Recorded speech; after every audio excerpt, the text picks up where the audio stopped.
Marco Zabai, l'attenzione si sposta nuovamente sui test a numero chiuso che hanno introdotto negli atenei universitari. Oggi si tiene di testa proprio per spostare l'attenzione soprattutto sui test di medicina.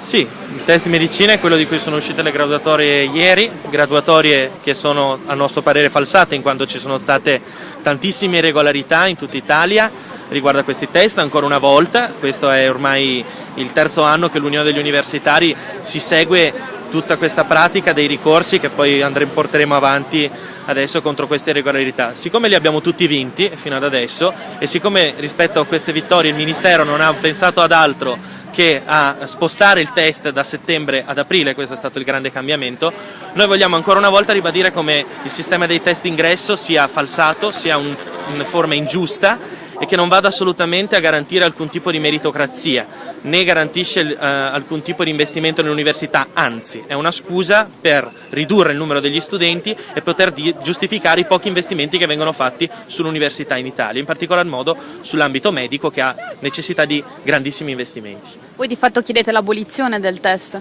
Noi chiediamo che venga tolto questo sistema e che venga pianificato un piano di investimenti che garantisca che non ci siano classi da migliaia di persone, perché il concetto è questo: noi non possiamo dire ci sono poche strutture allora dobbiamo ridurre il numero degli studenti, vanno adeguate le strutture al numero di studenti richiedenti.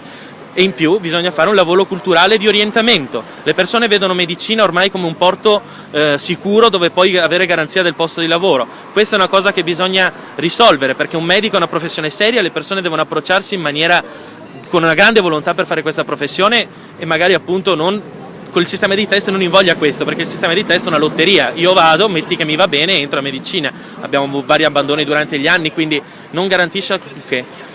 Il vostro primo messaggio a livello territoriale va al Presidente della Regione Veneto, Luca Zaia? Sì, Presidente della Regione Veneto che si è dichiarato a favore dell'abolizione del sistema del numero chiuso con i test. Io rispondo a Zaia che era Ministro del Governo che ha introdotto una riforma universitaria che sta estendendo il sistema dei test non soltanto ai corsi a numero chiuso a livello nazionale ma anche a tutti i corsi di laurea in giro.